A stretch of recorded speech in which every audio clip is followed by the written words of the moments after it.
Welcome to episode 152 of the Grip Strip Podcast, sports cars, football, and motorsports worldwide. The edition of the Grip Strip Podcast as we were watching the Tampa Bay Buccaneers and the Dallas Cowgirls battle to see who's going to go to Santa Clara this coming weekend for the divisional round of the NFL playoffs. My name is Philip Matthew. I'm your host, and I'm here with a guy who, in the first half of the Jacksonville LA Chargers game, might have started drinking some hard stuff, but in the second half, Trevor Lawrence came back to being Trevor Lawrence, and the LA Chargers somehow or another blew a 27-point lead and basically had no answers because Trevor Lawrence, and then that defense, of course, showed up. I'm glad that he's alive. He's my co-host. He's my buddy.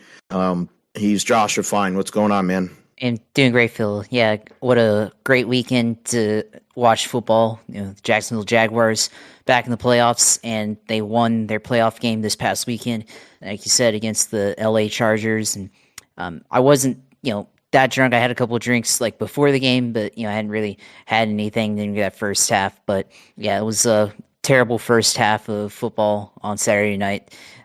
Trevor Lawrence, first pass gets tipped and intercepted, and like, oh no, what's happening? And then 3 picks later, and I'm like, all right, I'm ready to go home. And just a terrible half of football that first half. But they got back in the game, at the very end of the half, got a touchdown and everything, and went from there. And the Jaguars managed to pull off the comeback, and the third largest comeback in NFL history in the playoffs, and I think the biggest comeback in postseason or regular season for Jacksonville ever. So yeah, just a incredible comeback, and I'm glad I got to see that in person.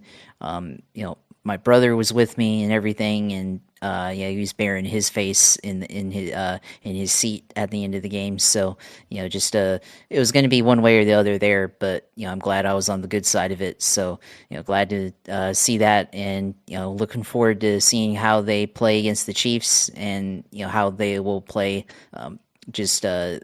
against the number one team in the NFL, I think, the Kansas City Chiefs. And a couple years ago in college, they were saying we want Bama. Well, I'm saying we want Mahomes. So give me all the smoke there. So I'm ready.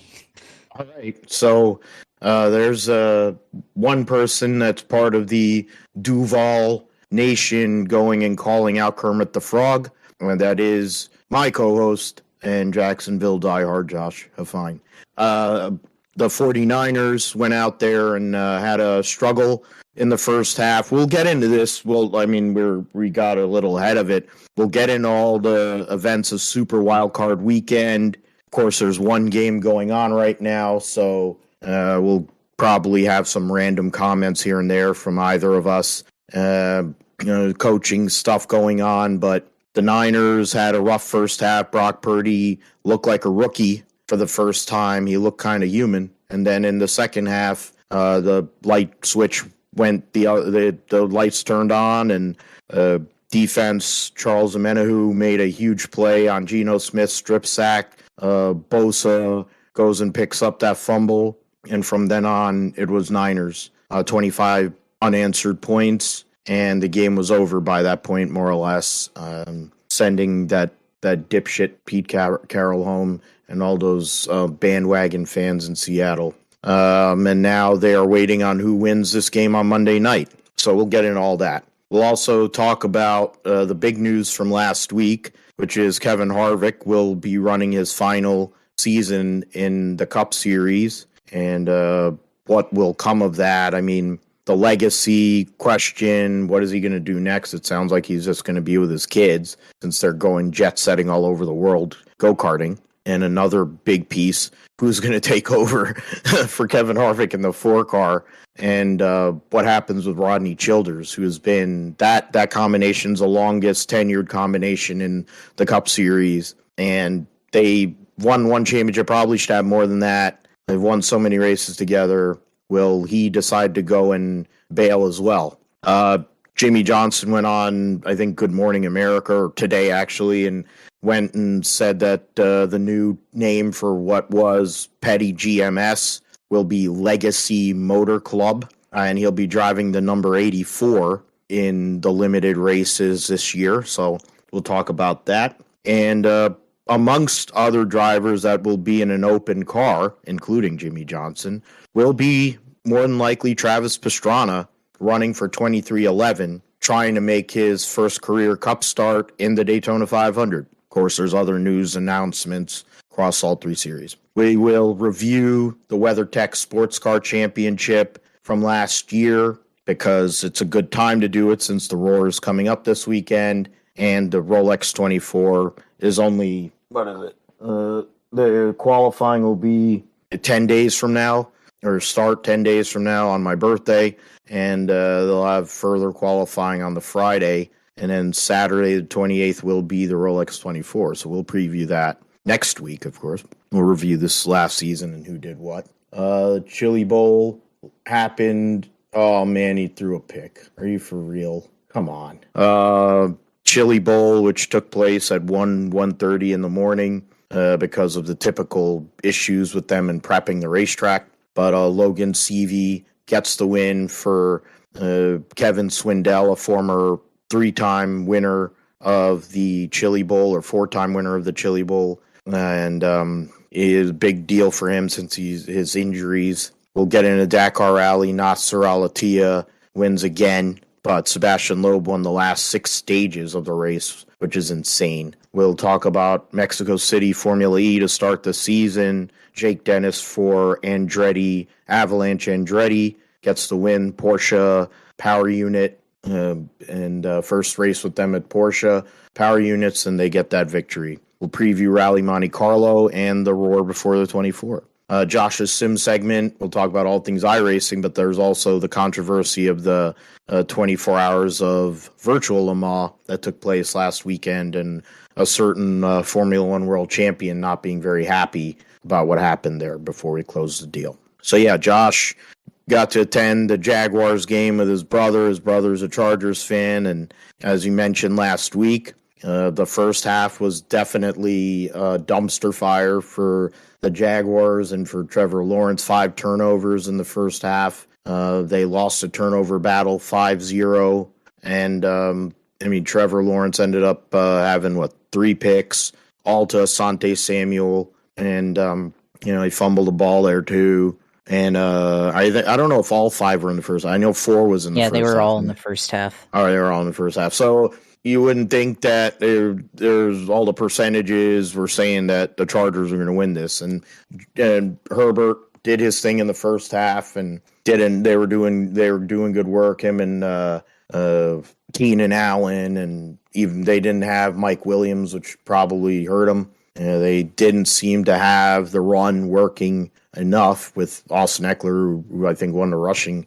Didn't he win the rushing title? Or no, Nick Chubb won the rushing title. But inexplicably, but typical Chargers, typical Brandon Staley, an implosion took place. But to be honest, Trevor Lawrence, it looked like the first half was year 1 of his career with Urban Meyer, and the second half was Doug Peterson. And Doug Peterson has made a name for himself largely in the playoffs.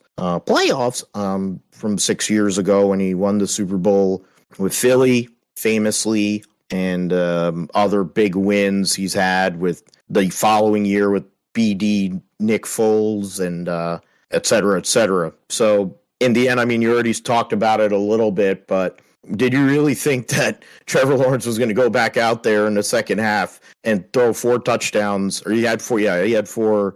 He was going to throw 4 touchdowns to get you all back in the game. ETN had the big run to basically lock the game up, and that defense really locked down there and made big plays. And Justin Herbert was not really a factor in the second half. Yeah, there's a lot of things to take away from that game and how things played out.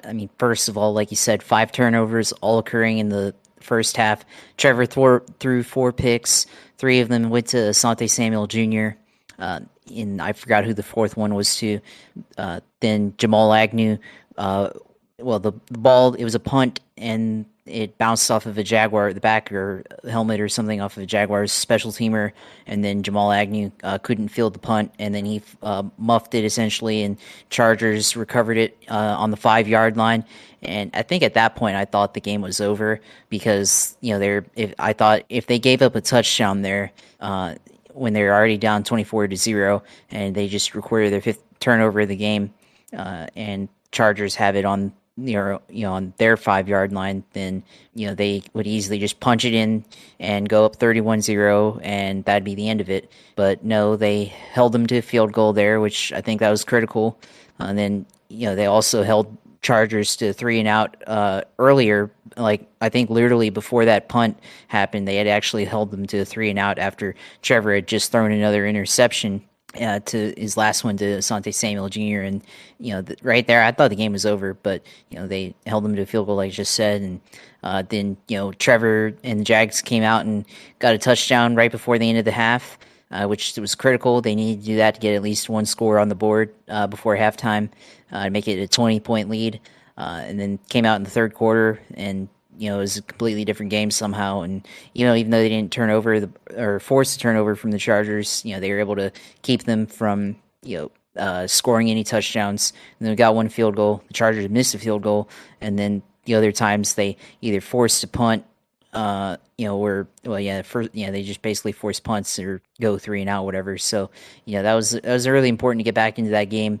And, they were able to do that. So, yeah, it just, I can't even believe how it even happened like that.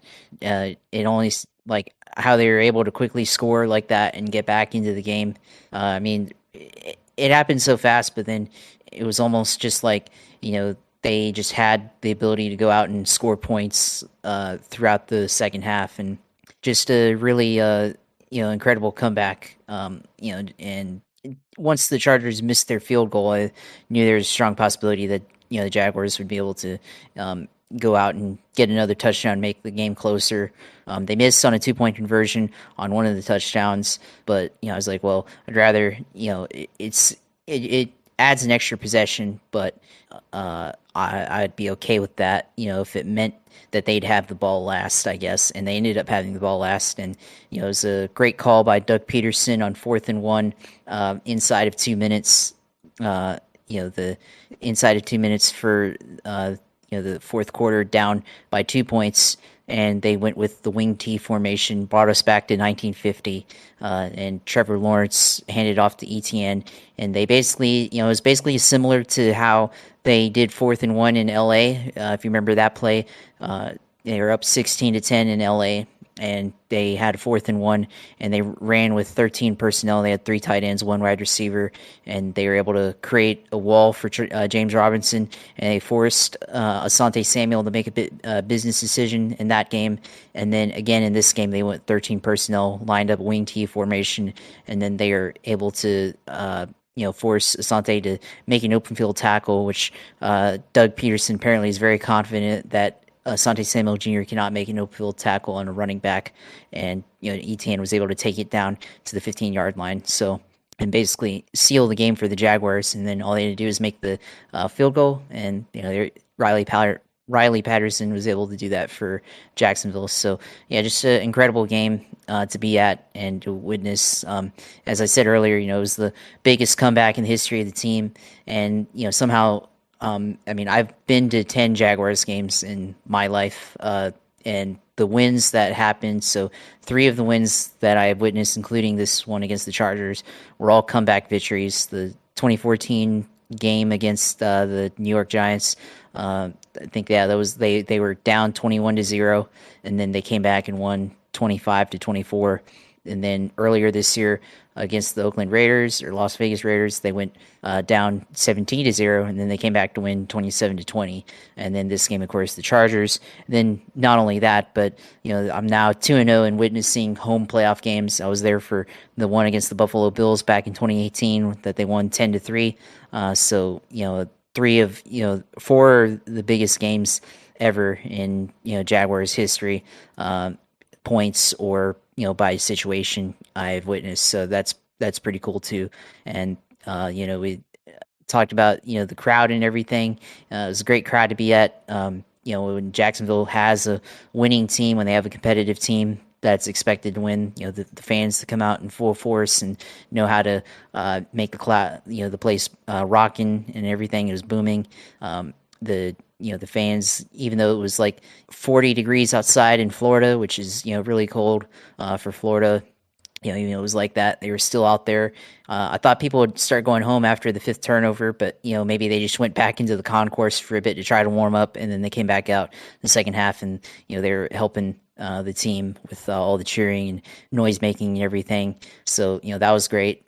Of course, mentioned my brother, Chargers fan. He went to the Jaguars, one of the bigger Jaguars tailgates that there is, and they singled them out there. They were like, "Oh, we got a Chargers fan here in the house," and they're pretty nice to him though. They just friendly jabs here and there throughout the game, throughout the tailgates. So I mean, nothing real serious or anything like that.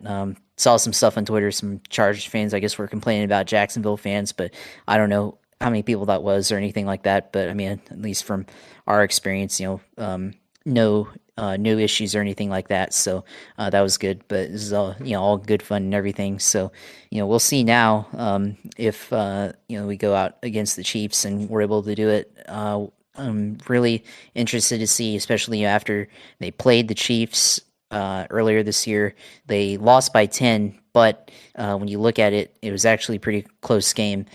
Just the Jaguars made some mistakes early on that, had they capitalized on their opportunities, would have been a closer game in that one. So they were really competitive in that one. So I think they'll be better on Saturday night, hopefully. So definitely looking forward to seeing that matchup and seeing how they can go up against the Chiefs and maybe they pull off the upset win. Right now they're, I think, 9-point underdogs to the Chiefs. So if you're trying to bet, I mean, that might be a good payoff if they win. So should be an interesting matchup, and we'll see how Trevor is able to go up against the defense, if he gets pressured by the Chiefs, by Chris Jones, or if Patrick Mahomes is able to do what he wants with his will against the Jaguars, or if they put him into pressure and put him into mistakes. So yeah, it should be interesting, and excited to see where this goes from here. If they can beat the Chiefs and go to the AFC Championship game against either the Bills or the Bengals, that would be pretty awesome. That'll be the Sunday afternoon game, as I mentioned earlier. Jacksonville will be traveling to Arrowhead. Saturday mid-afternoon game. Doug Peterson, a former player and coach for Andy Reid, will return to coach against Andy Reid again, but this time in a playoff situation, so it's a little bit heavier than, of course, a few weeks ago when Jacksonville and Kansas City played.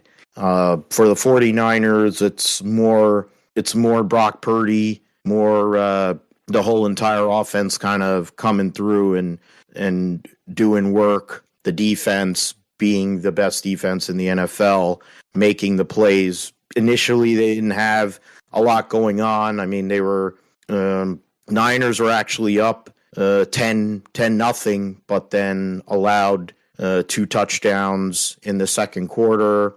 Geno Smith threw a 50-yard touchdown to DK Metcalf, who basically, for at least the first half, he had the number of Mooney Ward. Kenneth Walker was able to go and do work running. So it was in the first half, it was kind of nerve-wracking there. Seattle looked like they were making Brock Purdy nervous.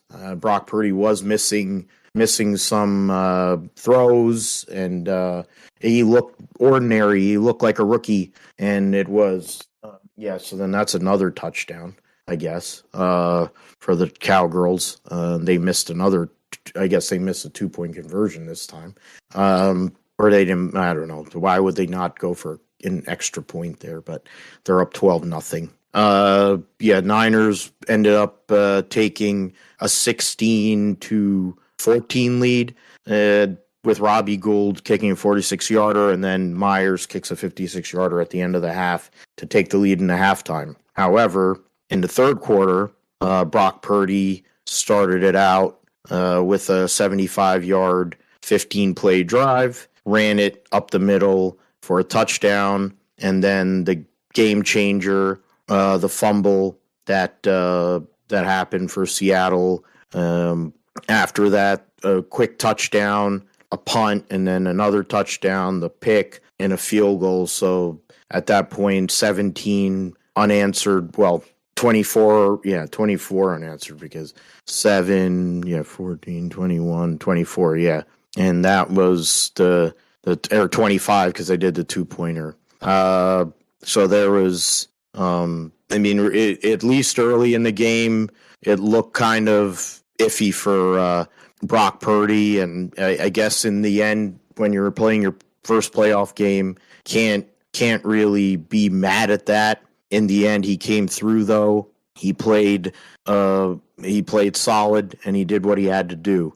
18 of 30, 332, and 3 touchdowns. They were talking about it on the NFL Network game day morning, how Brock Purdy could end up breaking Kurt Warner's record for during his first playoff appearance, and the games that he played break the yards record, and Brock Purdy and other records he has, and Brock Purdy has a good chance to do that now that he'll more than likely, it looks like, play the Cowgirls unless something random happens. In terms of rushing, the combination of Christian McCaffrey and Deebo Samuel were really tough on Seattle. They had no answer for either of them, really. Christian McCaffrey nearly 8 yards a carry. Deebo had carries early, averaged 10.7 yards, and then he got 133 yards and a touchdown on 6 receptions. Deebo Samuel, Brandon Ayuk, 3 for 73, but his blocking on some of these runs played a big part. GK didn't end up getting a touchdown for the first time, I think, in weeks, which is crazy.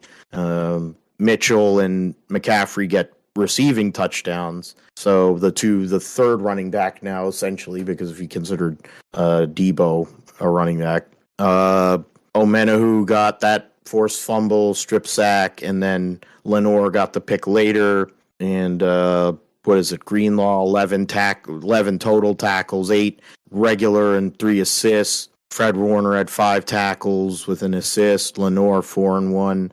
Mooney Ward broke. He had 3 tackles, but he had some issues in coverage. Omenahu had 2 sacks. Bosa somewhat quiet day, but because of his being out there, he makes a big difference, and that's the biggest problem for anybody that's going to play the Niners here in the next week or two, or however long this is going to go. The Niners had to recover. They were a little bit off, but it was nice. You needed to get hit in the mouth, go and get bloodied up a little bit. In the grand scheme of things, they are where they need to be, and they did what they had to do there. And now the Niners are on to play Sunday afternoon or Sunday evening against whoever, Dallas or Tampa Bay. And we'll see what happens with that as the rest of the evening goes on.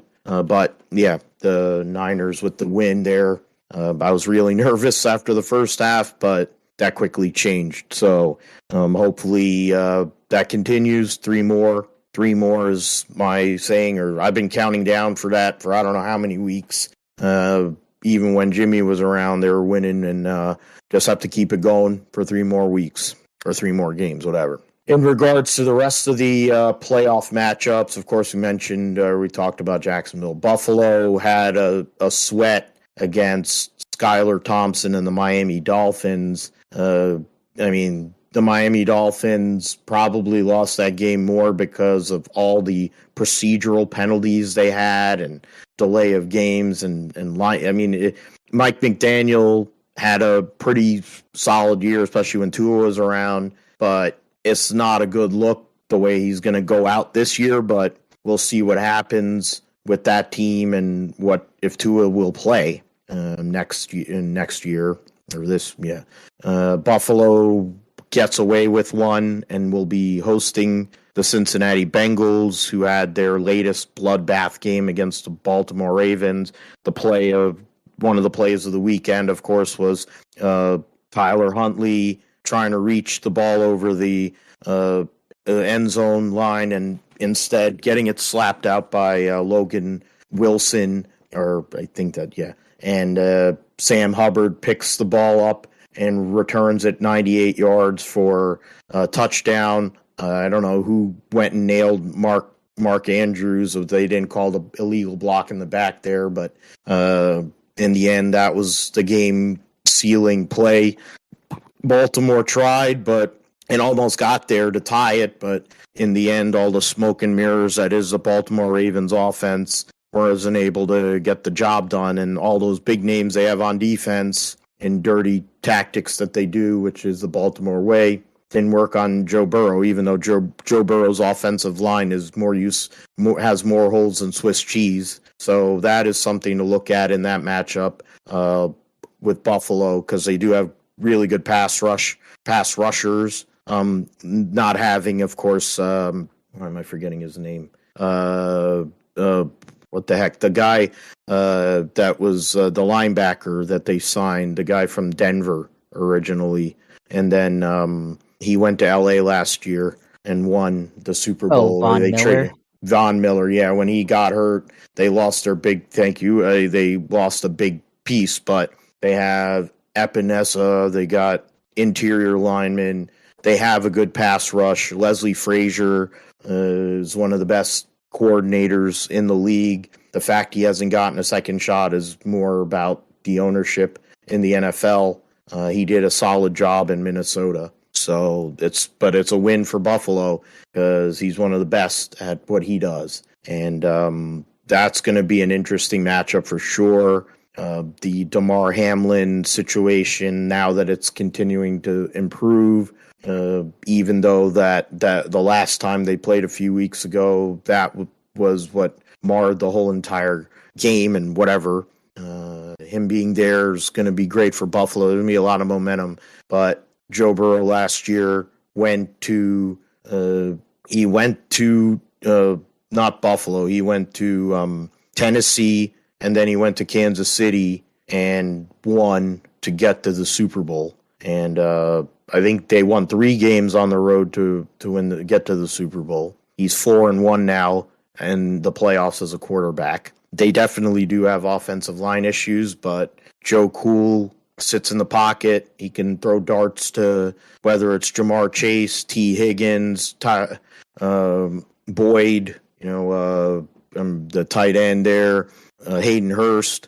They got a great passing offense for sure. Running game is good, and then that defense is scrappy, a scrappy defense. It's going to be a good game. That's good. I mean, obviously, I think that's what it was supposed to be, the game of the year. We'll get that again. Hopefully, God willing, it'll actually go 60 minutes. We won't have any catastrophic incidents this time, and we'll see who gets there.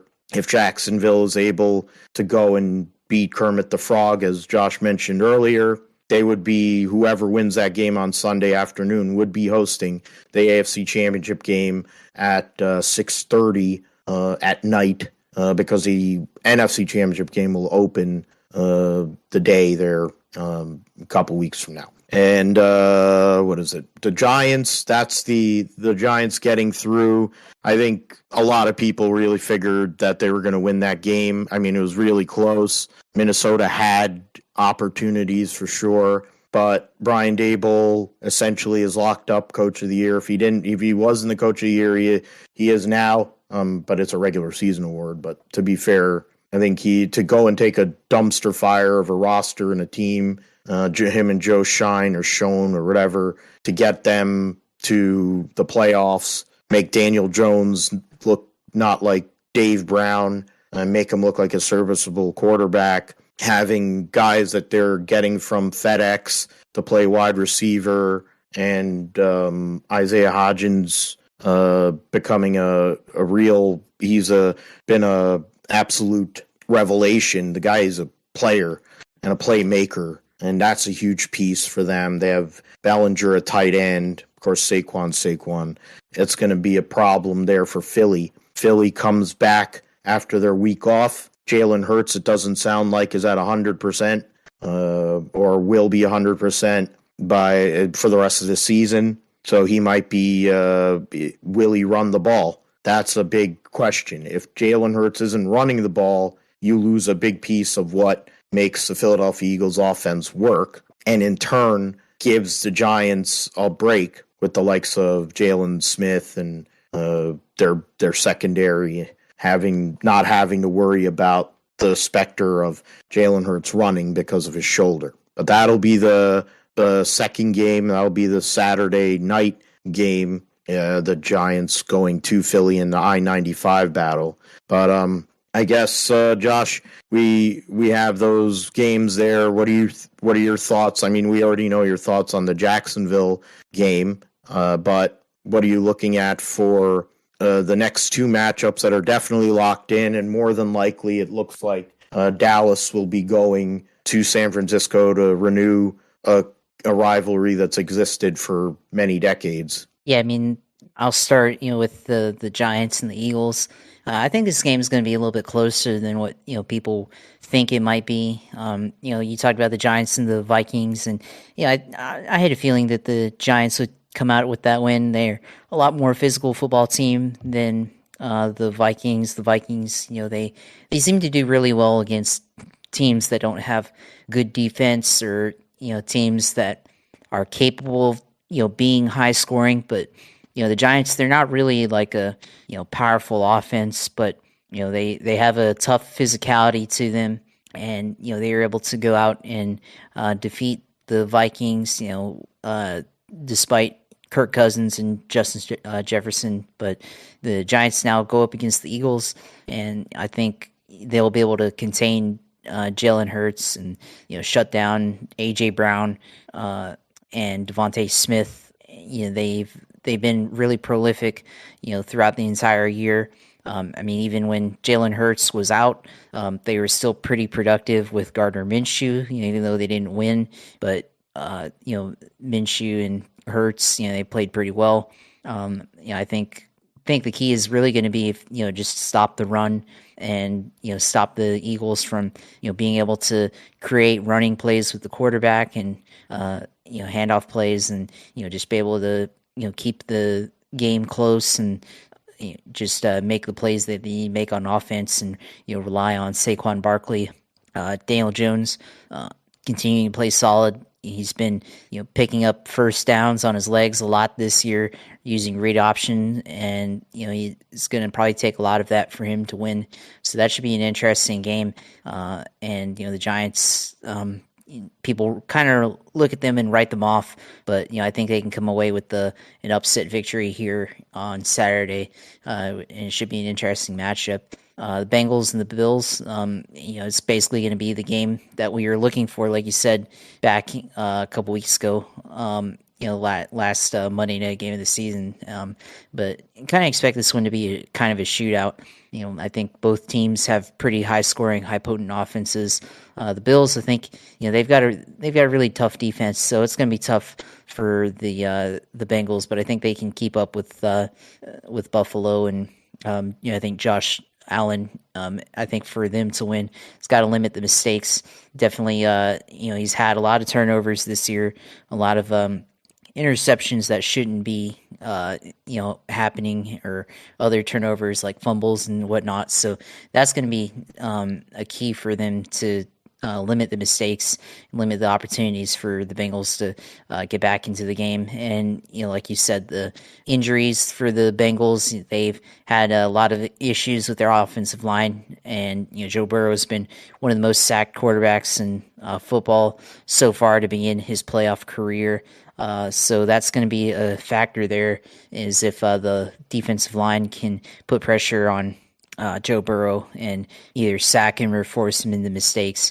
And so that's going to be the two keys for those games, turnovers and being able to affect the quarterback in that one. But it should be interesting. It's going to be very cold, and I think it's going to come down to who can run the ball the best, I think, in that game, really. And of course the 49ers, they've been good on defense all year. I think if they play the Buccaneers, if somehow Tampa Bay comes back and wins this game against Dallas, it's going to be interesting to see how they go up against a team that they faced before and got their faces destroyed by, with the 49ers defeating the Buccaneers 35-7 all the way back in November. So that's going to be something that they're going to be thinking about a lot if they do win.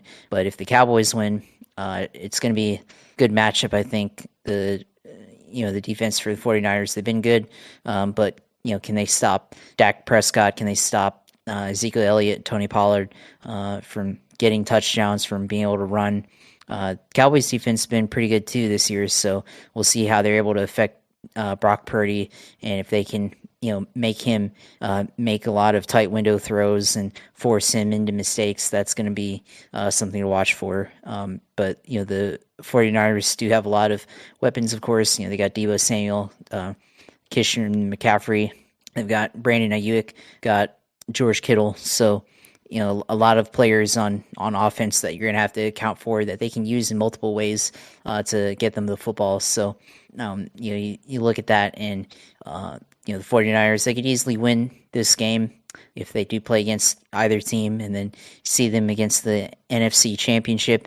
If the Giants win, that's a rematch and the 49ers win, that's a rematch of the 2012, I think, NFC Championship game, the one where they failed to advance to the Super Bowl, and the Giants just barely made it into the Super Bowl in 2011, I think. So that could be a rematch there, or they could head to Philadelphia in a battle of the 1 versus the 2 seed in the NFC. So definitely think that's going to be a good championship game if that ends up happening. As for AFC, who I think, obviously going to pick Jacksonville, and then I think the Bengals game. We're going to go with the Bengals here. I think they can stop Josh Allen and the rest of the Buffalo offense, but it's going to be interesting. So, and then of course that would make the AFC Championship game basically a battle of the cats with the Jaguars. So, going to be an interesting matchup there, and should be fun to look forward to these divisional matchups this weekend, and we'll see how it all plays out. Sorry, just going and checking on Instagram there. Just going, and I'll go and swap. I would say Buffalo. I'll say Buffalo in that game for continuity's sake, and mainly because I can't stand Kermit the Frog. I want to see the Jaguars win. That would be good for the world. In terms of the first game, the Philly game, Giants have a shot. They do have a shot. They're a very scrappy team. It's the same narrative they had when they won those Super Bowls in the past. And, if Jalen Hurts, I honestly believe it's really all, it's about Jalen Hurts and his willingness to run.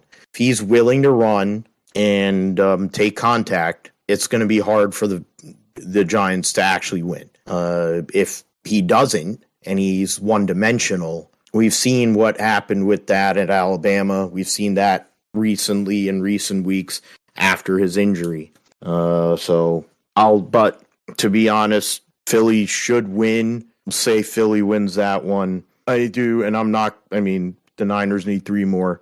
And the Dallas Cowboys are more talk than they are they're a PR stunt more than an actual football franchise. And all these idiot sticks that are fanboys and girls of them. The fact of the matter is, let's see them actually have to win one in a big spot. It'll be the first time Dak Prescott's ever won a big game. But they say the people, they were showing those stats of teams that have had double-digit win streaks going into the playoffs, they lose in the divisional round. So it could go sideways there.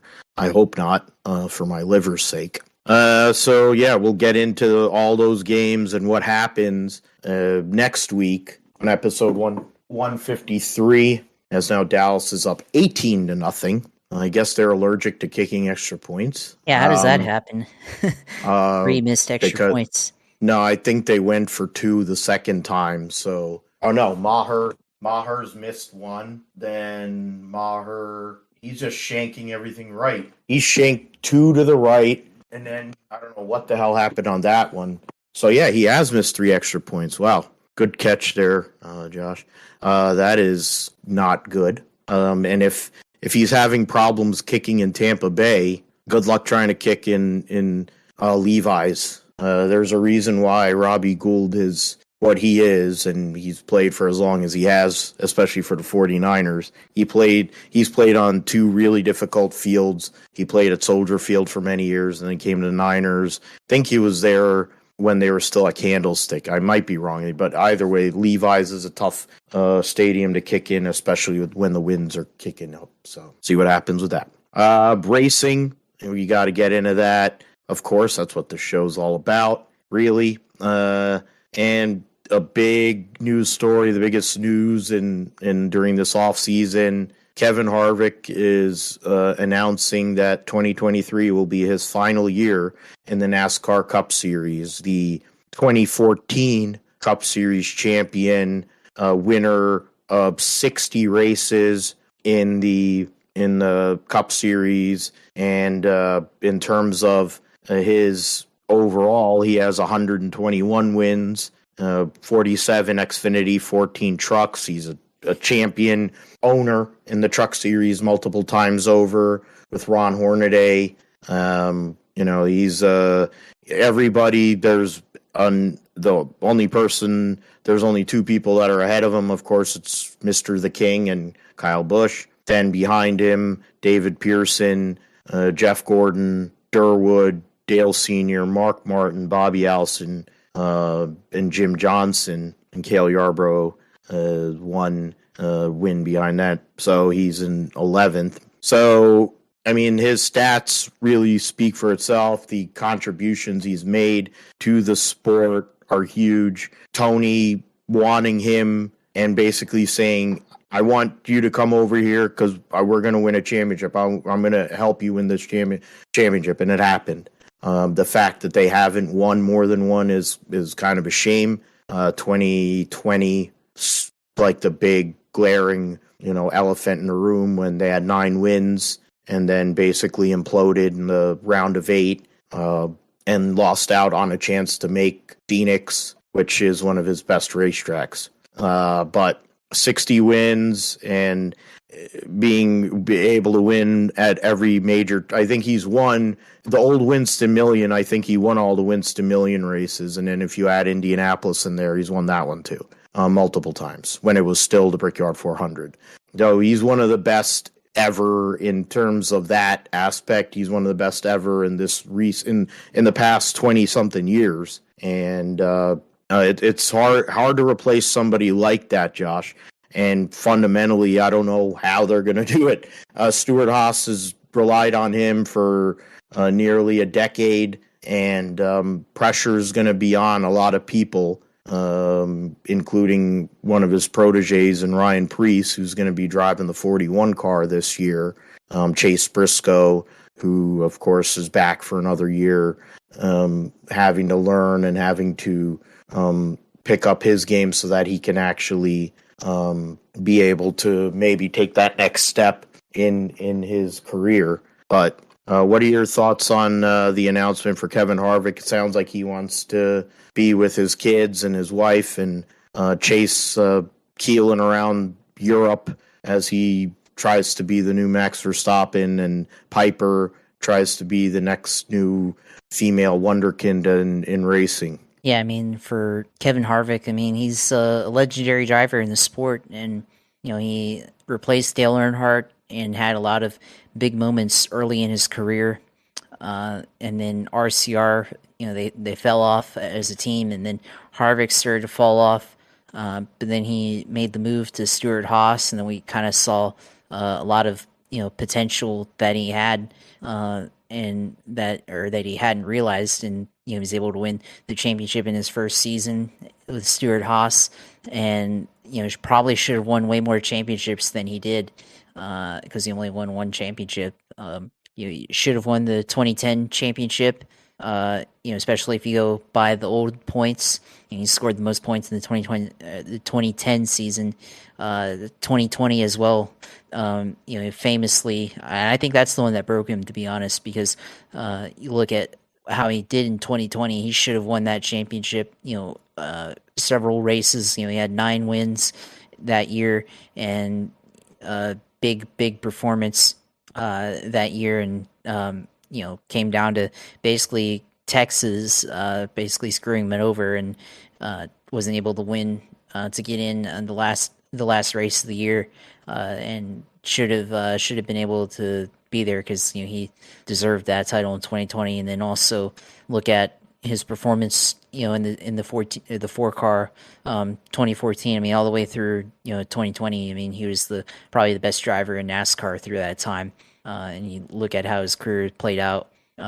He won the Busch Series championship in 2001, and then also won the Cup Series Rookie of the Year, which I don't think anybody else has ever done that since then. So he's the only driver to be able to do that, and it's a pretty big achievement, especially considering the circumstances, replacing Dale Earnhardt, still competing on the Busch Series Tour full time. And that was back when there were way more events that were standalone for the Busch Series than there are now.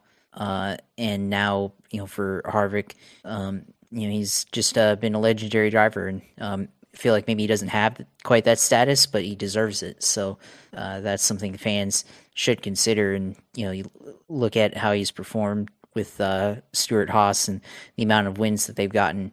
It shows how dominant Stewart-Haas was in their earlier days, and then even lately, they've performed fairly well, and they could have been a contender in this past season's championship if some things had gone their way. They found speed late in the year and were able to put together a couple of wins. But he, like I said, with his championships, he should have won 2010, won the 2014, 2015 should have won that one, 16 should have won that one, and then I think 2018. If you look at the racing reference, Racing Reference has him second in the non-playoffs, but at least 4 championships for Kevin Harvick, I think, if you go by the old style. So that's pretty good company. I mean, you're right up there with Jeff Gordon and all the Cale Yarborough and Jimmie Johnson. I mean, famously, with Jimmie Johnson, battled with him for a few years and during Johnson's title runs. So he had a lot of success throughout his career, and I think his passion kind of went to the wayside, especially after 2020, and how title didn't happen for him, even though he had the best season that year. And I think kind of the grind's kind of begin to get pick up on him and everything, and now he's trying to get his kids involved in racing, and he wants to go out and be able to grow their careers and spend time with them and everything. So when you consider all of that, he's been a legendary driver.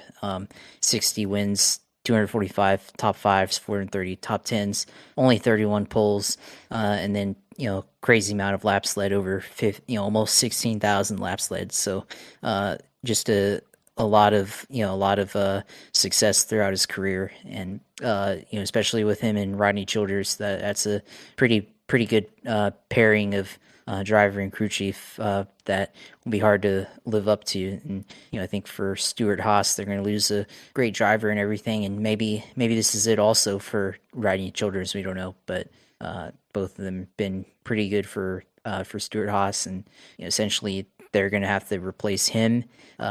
Eric Almirola in a few years will probably retire, even though he was supposed to retire after 22. So when you consider all of that, and basically in 2 seasons from now, Chase Briscoe is going to be the veteran driver, the 14 car, and the veteran driver for Stewart-Haas Racing. So that quickly, a lot of turnover in Stewart-Haas, and they've got a good driver in the 41 that could potentially replace Harvick, and they maybe either shut that one down or pick up another guy. But they've got a lot of replacements to look at as far as if they want to keep 4 cars open. But Harvick, earlier in his career, he was a very brash, very aggressive driver, and there's a lot of temper and a lot of that stuff. So, there's some of that in his early career, but, later career, became, especially after, the stuff that happened in 2022, is able to kind of become a voice in the garage and someone that the drivers needed to be able to be the voice of the garage and, express displeasure with issues. We saw with the cockpit fires and everything in 22 that he had this year. So, he's a veteran presence, finally kind of grew into that. So, just a massive announcement, and hopefully he's able to go out and have a successful year, final year in 2023, and he's able to go out and grab a couple more victories and solidify his legacy in the Cup Series. Yeah, I mean, when we have these kind of announcements. It happened with Jeff Gordon when he decided to retire, albeit he did come back and race the 88 car for Junebug. Jimmie's retirement, after all that he accomplished, he kind of had fallen off at that point. Jeff was still pretty darn good, had made the Final Four. Tony was not competitive for the last few years of his career, of course, for plenty of reasons outside of the Cup car. They hired back Chad Johnston, which is mind-boggling to me, but because he sucks. But Kevin Harvick, I agree with you, Josh, on the fact that he's become a leader. He's become someone who is trying to look at the best things for the sport, and understanding what this next generation of drivers is going to have to deal with. And I mean, it probably, Kurt Busch's situation probably played a piece, put a deal in there too, getting hurt the way he did, and their contemporaries, and they ran against each other, Southwest Tour or whatever, in the trucks and all. And I think that probably was another piece. And, that's probably where any number of pieces of why he's leaving. But this year, it's going to be cool to see some of the tributes, some of the things they give. ACS, who knows what's going to happen to that track. I'm sure they're going to give him something really cool. California guy, won there multiple times. Phoenix, because he's owned that place. What they'll do there, especially at the final race. And to be determined on that. I think he has one last run in him and Childers. I hope that Childers stays. I think he could move into a more of a leadership role, getting off the road, but they'd have to find somebody that could take over, and it would be kind of a fresh slate there at the 4 car, or maybe they renumber the thing or something. Who knows? But they have a lot of capital in that number. I mean, when it comes to who could take over, I mean, I think they were talking about Ryan Preece is one, because he's a Kevin Harvick management driver. There are other Kevin Harvick management drivers all around, and like Richard, but or there's a couple others, but I think him getting in the 41, depending on what he does this year, I don't believe they're keeping Custer down for more than a year. A lot of people are picking him to be a favorite for the Xfinity title. So even with having Chad Johnston as his crew chief, the notion of him moving, Chad Johnston's going to be Preece's crew chief, so that could be an issue. But Custer, I think, will move right back to the 41 car as part of this deal. I think they're going to see what Ryan Preece can do. If he can do what they ask and what they expect, then he probably moves into that car. Now, of course, the other driver that I would think would be a pretty big favorite to contend for that car, or frankly any Ford seat, is Zane Smith. Front Row Motorsports has invested in Todd Gilliland, so they know one seat's taken there. Michael McDowell, whatever. I mean, he had his best year of his career last year. He did win a couple of years ago, somehow, some way, and won a Daytona 500. So he's been on kind of a upward swing. Now that Blake Harris left the team to go to Hendrick, will he have that same kind of performance in 2023? Would it make more sense for them to go run a full youth movement like they had a couple of years ago? They kind of ran with Busher and Landon Castle. And I think that wasn't a bad idea. The team just wasn't as good as they are now. I think they could possibly handle that.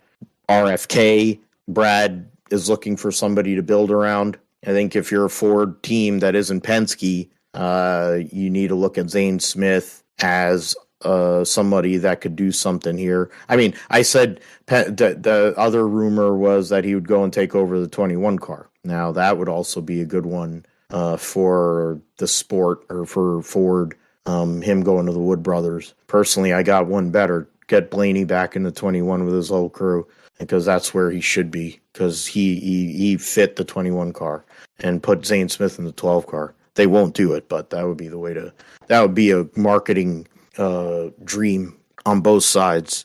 And then Penske basically puts themselves, they cover both sides of it. They cover the fact that Blaney is a marketing, he's the most popular driver in the sport, really. Him and Bubba. I don't care what Clyde fans want to believe or some of these other people. They're the two most popular drivers in the sport. And when he was with the Wood Brothers, it was the vibe. Everything just fit. He hasn't been the same kind of guy since he went to the 12 car. I don't think he really likes to shave, even with the smoking hot girlfriend he has. I still don't think he likes to shave. He wouldn't have to if he drove for the Wood Brothers. Zane Smith looks like he's never grown facial hair, so he'd fit right in with the Penske thing. Gumby's the same way. So they'd have the youth movement. You have Pizza Face, who's now a two-time champion and is going to be the unquestioned leader of the Penske NASCAR operation. So those are just a couple people. There might be other ones out there. There's a lot of free agents coming up this year after this season. So, and if you consider what happened this past year between not just Tyler Reddick going and making his announcement with Denny, but then Kyle Busch ending up not having a ride because they wanted to put Keebler in the car because Joe Gibbs all of a sudden is cheap.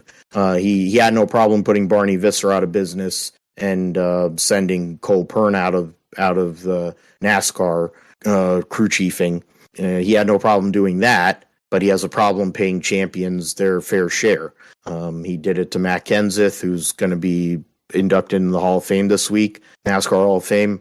Now he did it to Kyle Busch, and he's going to do it to Martin Truex Jr. after this year. And I would venture to say that probably would be for Sammy Smith, unless sponsorship came around, and maybe it'd be John Hunter. So lots to look at there. But I mean, Kevin Harvick leaving, it's a huge loss for the sport. Hopefully some of these young guys can kind of take a page from what he did in the past and do it and pick up the slack there.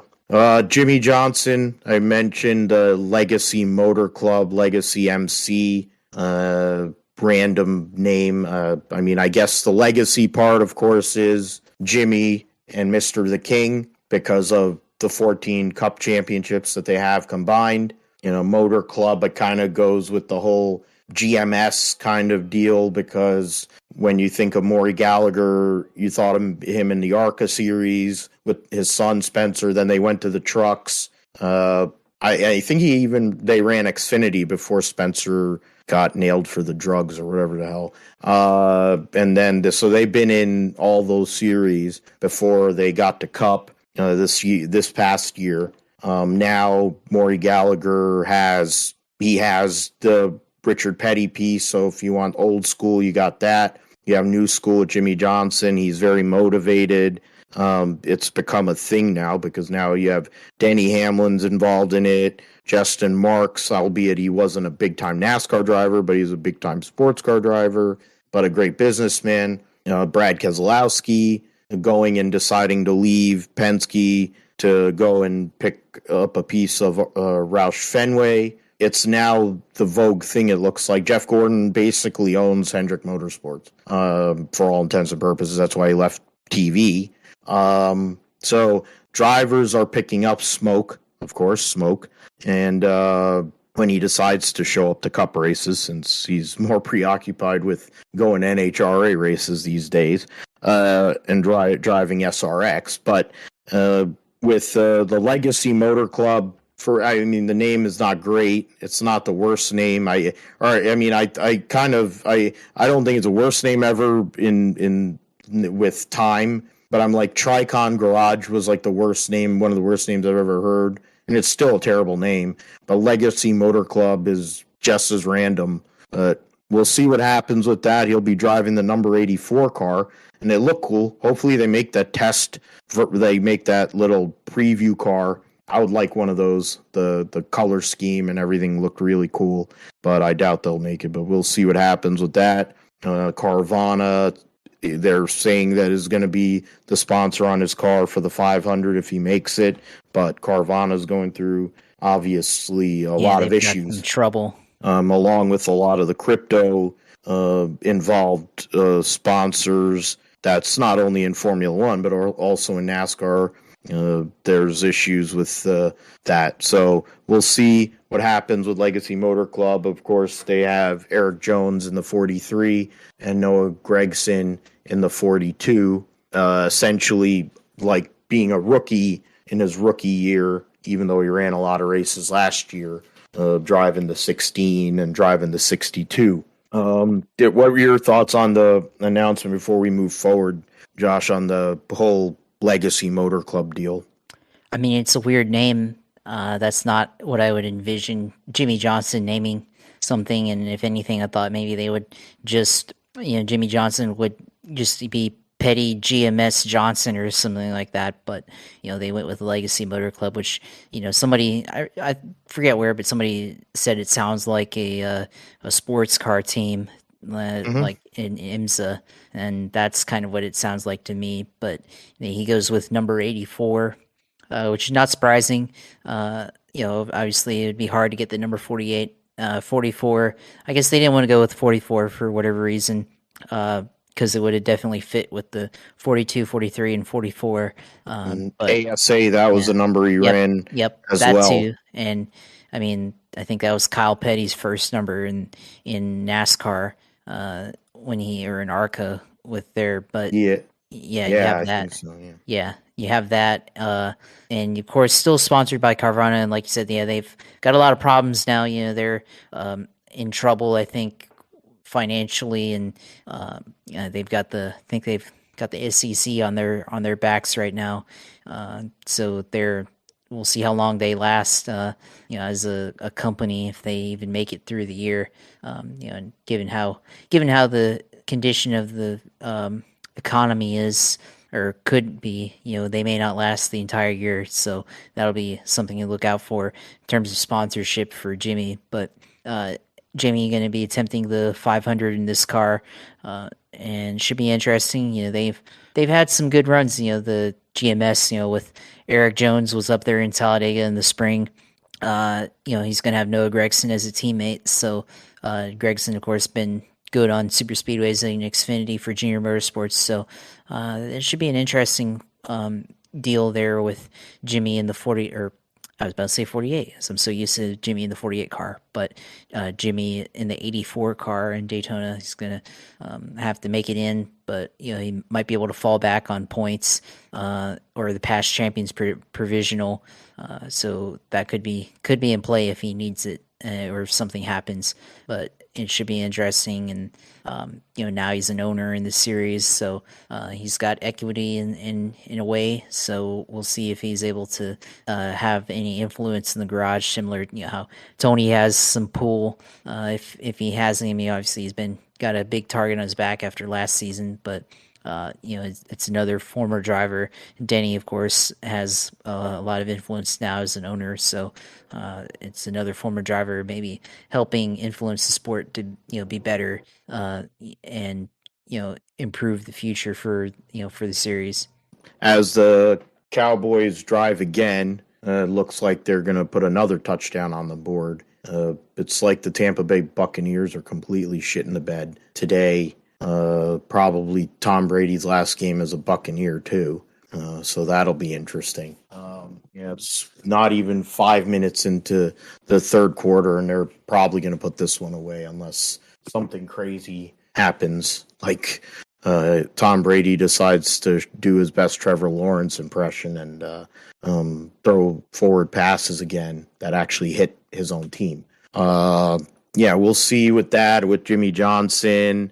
There's news about him with the Garage 56. I mean, the rumors for a while have been, of course, Mike Rockenfeller, who's testing the car, Jimmie Johnson, and Jeff Gordon would be the three drivers of that car coming in and at Le Mans in June. So something to look at later on this year in regards to this Gen 7 car. I'm trying to. So the next piece of news is the fact that Travis Pastrana is going to run a third car at the Daytona 500. We don't know any details. We don't know a number. We don't know sponsors. We don't know any of that. So to be determined on all that. But Pastrana, who's an extreme motorcycle champion, Supercross 125 CC champion back in the day, as Dallas scores another touchdown. He's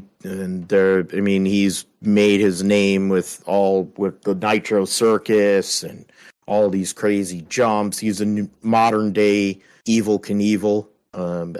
With the passing, thoughts and condolences to the Knievel family, since Robbie Knievel just passed away a few days ago. I think Travis Pastrana kind of comes from he's cut from that same cloth with all the stuff he's done on not only bikes but in cars. And also with the loss of Ken Block recently in the last couple of weeks ago. I mean, it's losing those big names in those daredevil extreme sports guys. It's kind of puts things in perspective, especially some of the injuries, some of the stuff that Pastrana's had happen to him. But he's going to go and try to attempt the Daytona 500, so that's something to look at. The 27 Hesselberg car supposedly is going to attempt the 500.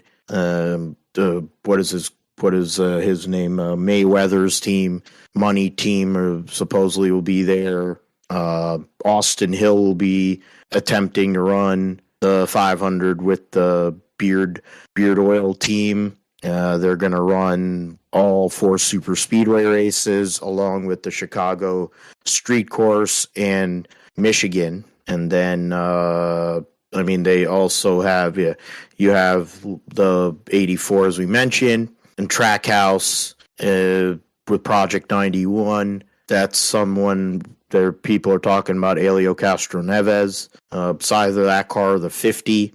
And then you add the fact that Zane Smith is going to be driving a third car for Front Row Motorsports in a bunch of races. So that'll be somewhere there. I don't know what number or what that'll be. Probably will be 35 or something like that. One of them numbers that are in between. They have 34. They might just go 36. And that'll be an open car too. So it'll be, for the first time in a while, not only the qualifying, but the dual races will actually have some level of interest. The dual races have become pretty monotonous in recent years. So that's nice to see for sure. And the open cars are going to be, there's going to be some competitive pieces out there. Chandler Smith has announced Charge Me, which is an EV, it was found in the EV, yeah. So the clean energy kind of sponsorship there. So Zane Smith, of course, taking over the 16 from AJ Allmendinger in the Xfinity Series, while AJ goes to the Cup Series, and that'll be one of them. They got announcement. DGM is going to have Josh Bilicki. He's going to run for them. He's also going to run for BJ McLeod. BJ McLeod brings Anthony Alfredo on to run the 78, and Garrett Smithley will be running the 99. Pat Tryson comes over to work with Anthony Alfredo, and Lee Leslie will be moving over to be the crew chief of the 99 car. Both of them have experience, of course, in the Cup Series. Pat Tryson did plenty of great work in the Cup Series over the years. So those are some of them. Dale Jr., is going to run Bristol. I guess he's going to run the Bristol night race. Bristol night race, and probably Martinsville, I suspect. I don't know if that be earlier in the Martinsville. They run twice, right? Or they only run once. Yeah, so no, they run both spring and fall. So I think spring Martinsville, and he's not going to run the fall one because the Cowboys just missed the fourth one. Yeah, that'll be a championship. That's a decider. So I don't think he wants to. Yeah. Yeah, this is going to be one of the stories they mention as we go into Sunday's game. The fact that Brett Maher can't hit the side of a barn. What is it? Doug Randolph will come into crew chief for Tyler Ankrum. Scott Zipadelli had left Hattori Racing at the end of the year last year. So Doug Randolph, longtime veteran crew chief, will be there for Tyler Ankrum. I think we'll get more news in terms of the truck series as we go along now in this next month, because that's essentially we're a month or so away from the truck season starting. Was it Goodyear tire test at Coda going on? It went on today, and then it will go on tomorrow, with Kyle Busch driving for RCR, Tyler Reddick making his debut at 2311, and then Austin Cindric representing Ford for Team Penske at Coda. And they announced the tests there for the season. Trying to look at the different announcements. Renai goes in tankless water heaters, is going with Stewart Haas Racing. They're going to work with Chase Briscoe, and then they're going to also be on the NHRA, TSR, NHRA vehicles. So that'll be something to see how that all works out. I'm going to see that. Yeah, the other piece of news I guess we'll talk about before we move forward is Larson's announcement that he will be in the 2024 Indianapolis 500. It was a dream that Robin Miller had for many years, God rest his soul, to see Kyle Larson run this race. He will be racing in the 6 car that Tony Kanaan is going to be running this year, or I don't know what number actually, because the 6 would be Alexander Rossi, I would think, because he's the 3rd car now. So I don't know what number they're going to run for Tony Kanaan, but that'll be something to look at. Maybe he got 7-11. He can run the 11 again like he used to back in the day.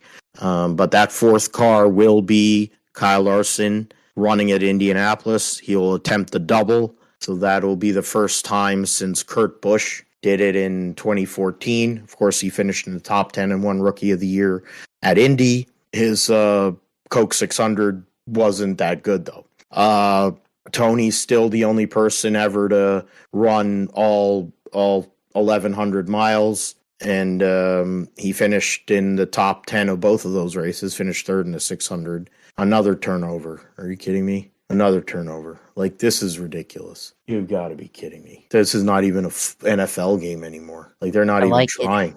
Can Tom Brady put up a goose egg in his final game as a Buccaneer, possibly?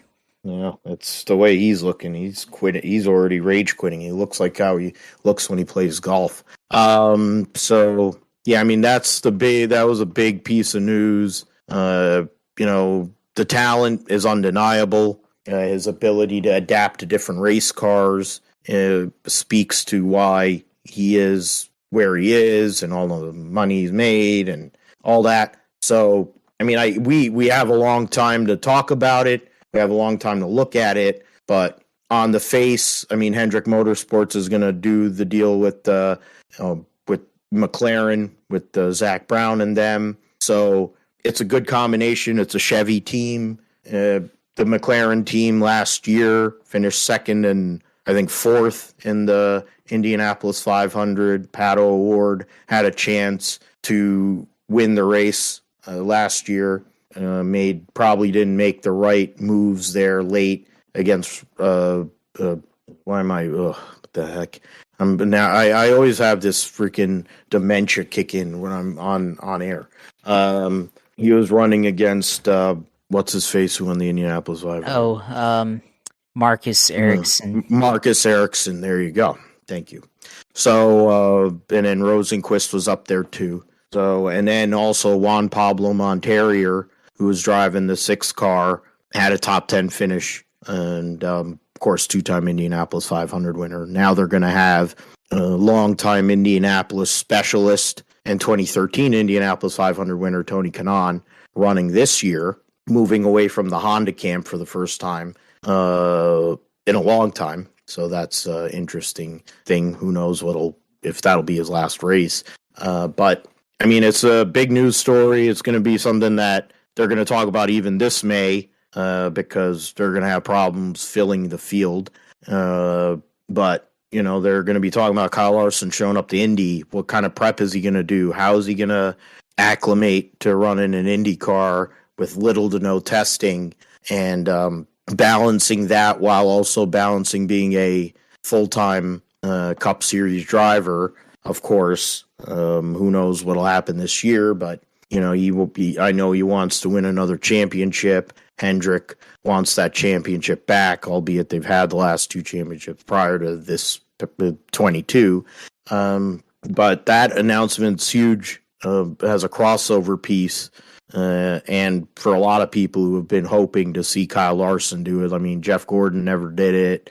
There's other guys that there are people hoped they would have done it, but haven't or couldn't, like Kyle Busch. So, I mean, in this case, to see Kyle Larson make that commitment and Hendrick Motorsports make that commitment is pretty big for the IndyCar series, considering all the L's they've been taking this offseason. Josh? Yeah, I mean, for Larson, you know, this is big, you know, development and you know, something that people have been talking about for years. You know, even going back all the way back to 2016. Is even talked about then. I think he had a press conference with Scott Dixon, and because they were both sponsored by Target at the time, and even the possibility back then had been breached, and would have been really easy because he was driving for Chip Ganassi, and could have, you know, they probably could have worked something then to put him in an Indy car for the 500, but. You know, finally, you know, he's gonna have a chance in 2024. So still got to wait a year and a half to go, you know, to see it, but that's a lot of time in prep for him, and you know, time to get in the simulator, time to get in a test, and he'll have the opportunity to have a private test at Indianapolis Motor Speedway, and then of course have at least the rookie orientation program before, you know, the testing for the month of May and all that stuff. So he's got a lot of opportunity, and you know, I think it's a good announcement to make it now, and you know, go for 2024 rather than 23 because it gives you more time to prepare and you know, put something together and actually dedicate focus into it, and you know, be able to just be able to, you know, run competitively rather than, you know, sitting around in the field, you know, struggling with the car, struggling with the downforce, and being able to drive the car, you know, in the draft, and you know, be able to you know, drive with, you know, aero push and well, you know, the wake of other cars, and having to, you know, adjust the wheel, the weight jacker, and everything. And you know, he's, I mean, coming from a stock car, and you know, he's got the oval, you know, the dirt oval experience as well. So Larson, no stranger to open wheel cars, but never on this level. So it's going to take a lot of adjusting, and you know, the fact that he's got a lot of time and preparation for this, you know, should make, you know, him be viewed as a serious contender in 2024. So it should be interesting. You know, go back to, you know, what Kurt Busch was able to do, and you know, if he had just had more prep and you know, had more time, you know, I think he would have done a whole lot better than. I mean, he had finished 6th in that race, but you know, for Kurt, it was still a remarkable achievement, but he was never really in the race. He just was able to kind of get up there through attrition and, you know, through adjustments and everything. So, you know, if Larson's able to use all this time to prep, you know, he could be up there, you know, potentially leading if things go right, or, you know, be in the top 5 throughout the race. So, that should be interesting to look out for. And, it's different from McLaren's partnership with Fernando Alonso. Of course, Alonso had already had open wheel experience in Formula One, so the transition's not as different as it is from a stock car to an Indy car. So it should be interesting to watch, and I'm sure there's going to be a lot of fans that are excited for it and should draw a lot of interest in attendance for 2024. So, should be a fun Indy 500, when we are able to see it in 2024 and everything, and, looking forward to seeing what Young Money is able to do in an Indy car. So, it's a good partnership, though, with Hendrick and McLaren, and it was looking around, about, the potential for this. And, of course, they had been talking with Kyle Busch as well, but Kyle couldn't get anything put together. But, they were able to put something together for Larson. And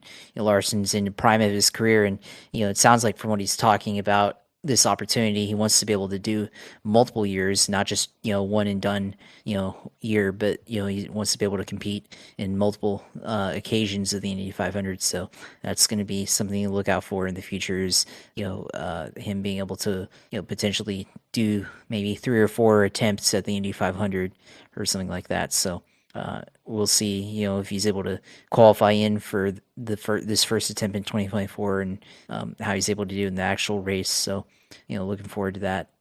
But it could have been this year, but I think with the way things work out, it's better if you give yourself more time to prepare.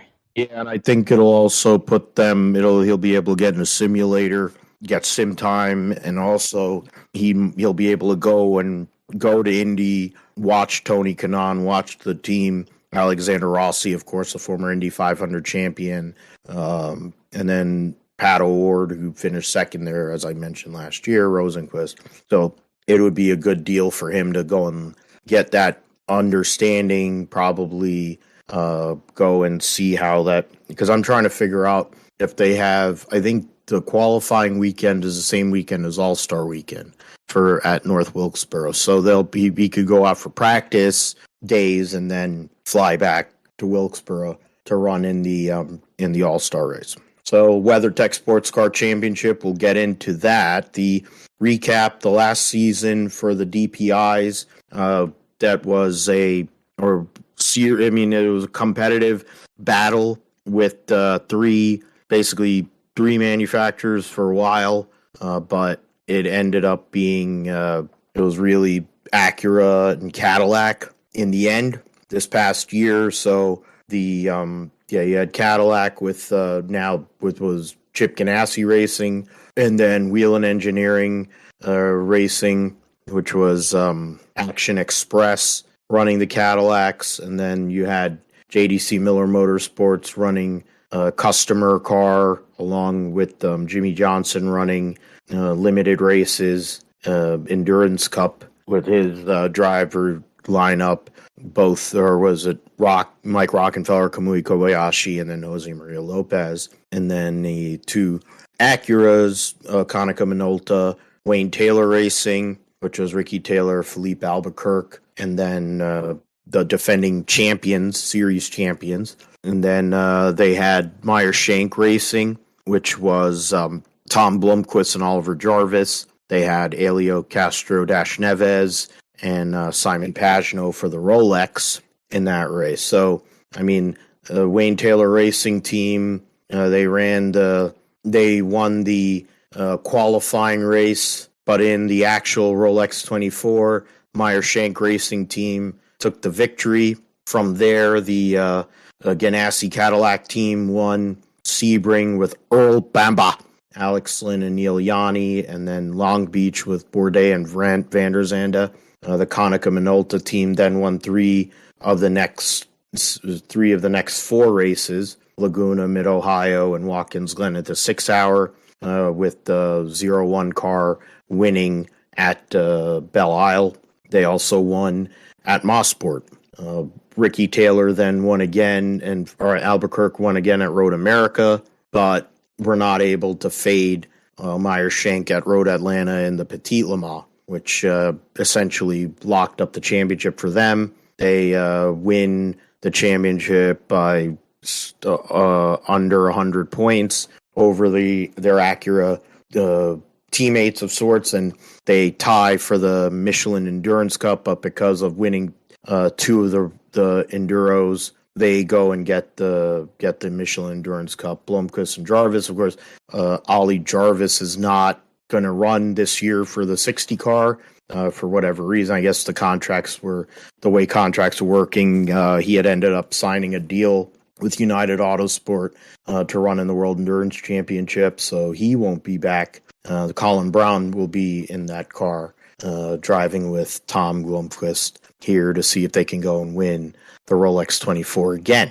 And of course, Albuquerque and Taylor are back with the new cars. Bourdais and Van der Zande are going to run the one Cadillac racing Chip Ganassi car in the IMSA series this year. Lynn and Bamber will be going to the World Endurance Championship. The 31 car will be back, of course, with Pippo Durrani and Alexander Sims, the former BMW factory driver. JDC Miller Motorsports is waiting on their customer Porsche 963, so that'll be they'll be waiting until later in the year, so they won't be in contention for the championship. But in terms of the LMP2, the Michelin Endurance Cup was won by PR1 Matheson, which was Ben Keating, who's now driving the Corvette for GT-AM in the World Endurance Championship. At the Rolex, Pat O'Ward, Colton Herta, Eric Lux, and Devlin DiFrancesco won for Dragon Speed. So that was a solid driver lineup there. PR1 Matheson won again. They won the sprint race, whatever the qualifying race, then they won Sebring. Tower Motorsport won at Laguna Seca. Dragon Speed won their second race of the year with their regular lineup of Henrik Hedman and Juan Pablo Montoya. Watkins Glen, the 52 wins. Era Motorsports wins that Road America, and the Tower Motorsport team wins the Petite Le Mans.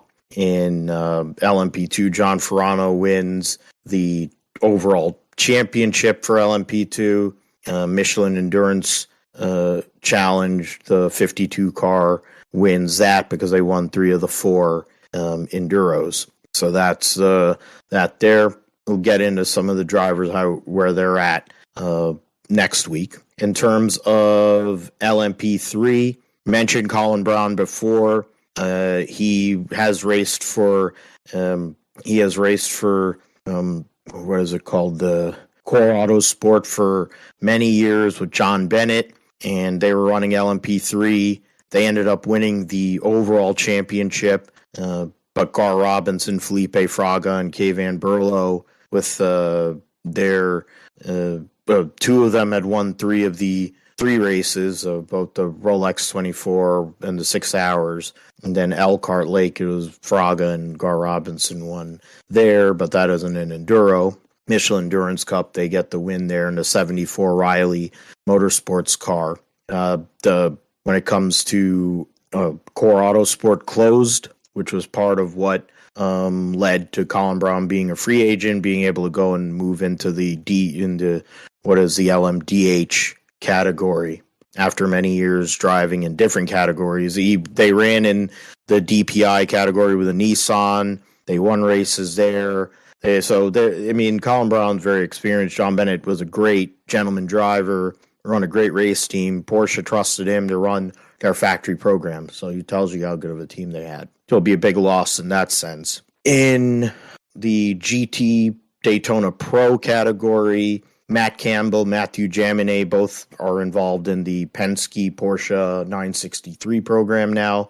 They won 5 races and won the championship by over 200 points over Ben Barnicoat, who drives for Lexus. Antonio Garcia, and Jordan Taylor finished 3rd. In terms of the Michelin Endurance Challenge, Davide Rigon and Daniel Serra got the victory without even winning one of the Enduros. They finished 2nd in 2 and finished 7th at Road Atlanta, finished 9th at Sebring. And when you look at the Pfaff Motorsports team that won the regular championship, first at Daytona, fifth at Sebring, third at Watkins Glen, and third at Road Atlanta. So I don't know how the points didn't. I guess the small points didn't go in their favor there. But Pfaff Motorsports will be back this year with different drivers. Lexus team is going to be back. Corvette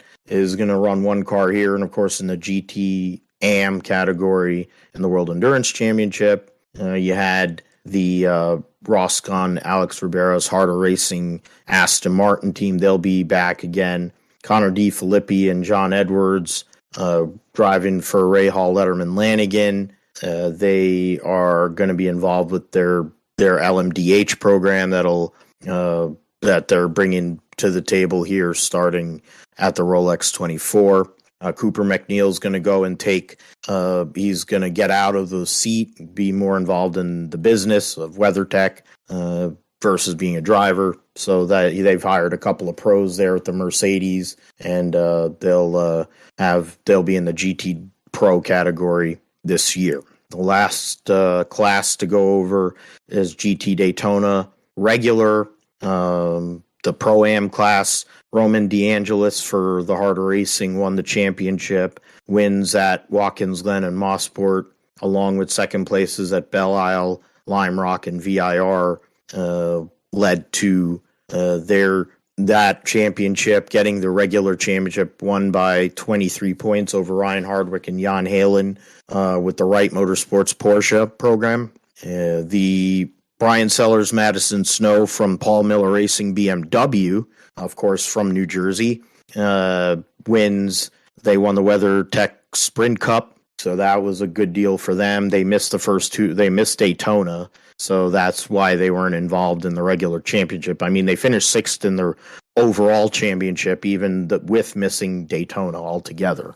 But they won that Sprint Cup, and the Michelin Endurance Challenge saw Brendan Uribe, Jordan Pepper win with their McLaren, win the Michelin Endurance Cup. So good job for them. They're running full time this year in that with that McLaren program. So that'll be something to see on GTD.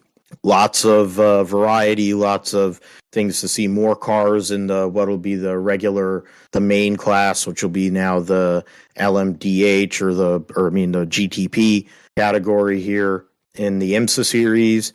LMP2 is going to be capped depending on the race, but it will be competitive, and they have a chance to win overall with the way that some of the reliability has gone. But we'll get more into that next week. The roundup, we go into the Chili Bowl. For last week, we had the Chili Bowl, and Logan Seavey won from the pole after winning the pole shootout, and that's he goes and wins, and he wins for what's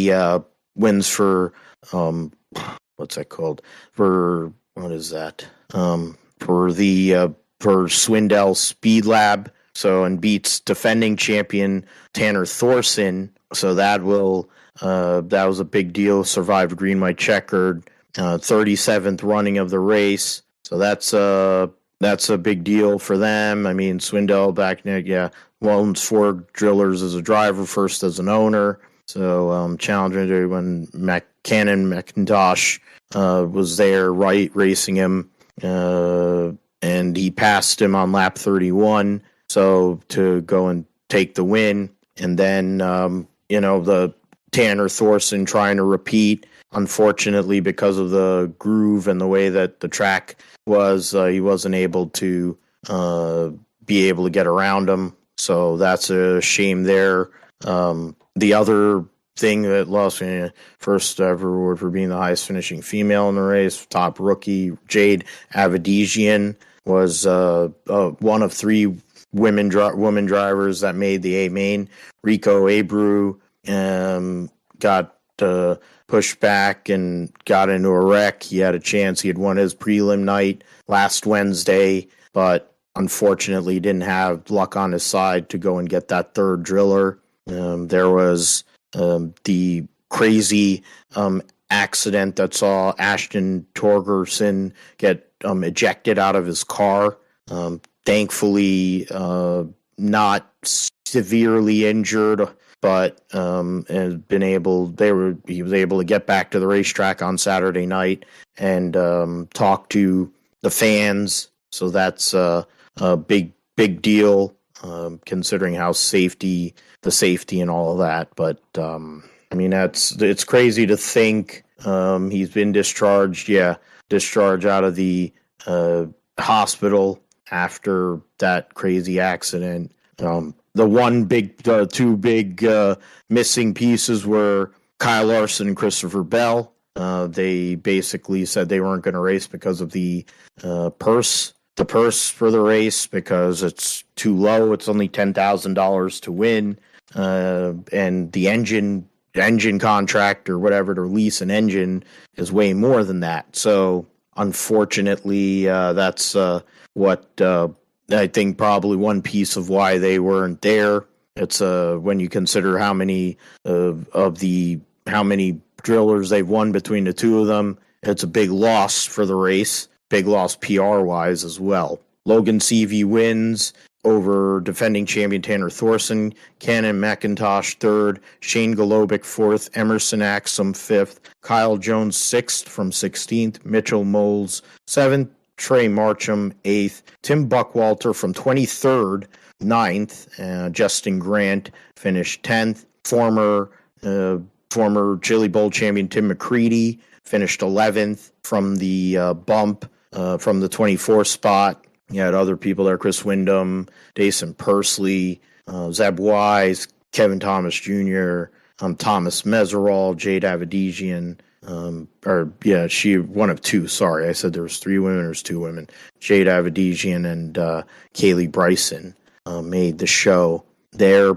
CV led the most laps in the race. McIntosh took the lead for in that middle portion. And the B features Chase Briscoe has made the A main previously, had a chance to make it, bicycled late, and fell out, finished 10th in his B feature top 7 advance. So he finished 10th, fell short. And then you look at Tim Buckwalter, who got in on the last row and moved up to 9th at the end. Taylor Reimer, another female driver driving for Keith Coons Motorsports, had a chance but had issues in her race. Trying to look at other people, Darren Pittman, former World of Outlaws champion, fell 1 spot short of making the A in his B feature. Trying to go with Blake Hahn, who's a former A main driver and plenty of Golden Drillers. I mean, the family runs the race, of course. Buried. I'm trying to look for Buddy Kofoid, because he had issues in his preliminary night and got buried in the soup. Didn't even make the C. Let's see here. Mariah Ide, another female driver. So, I mean, the women are starting to make their presence felt in this race, which is great to see, especially when you think about the way things are, hopefully for female drivers, more opportunities coming from that.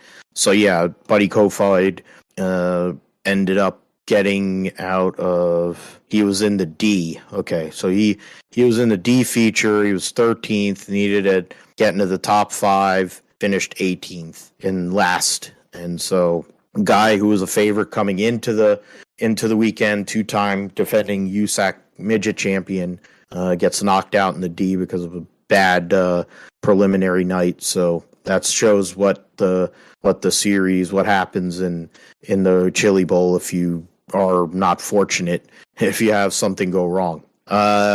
Let's get into Dakar Rally. As I mentioned earlier, Nasser Al-Attiyah basically had won the race in the first week because everybody else that was around him had issues. So that basically ended everything there.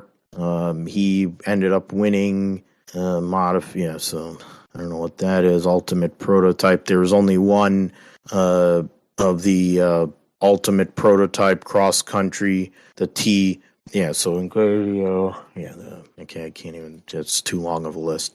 And only one of the three Audis finished, Matthias Ekstrom and his co-driver, his two teammates, of course, Carlos Sainz, former winner of the Dakar Rally, and Stefan Petterhansel, who's won so many Dakars. Both of them fell out with issues, crashes, and the whole bit.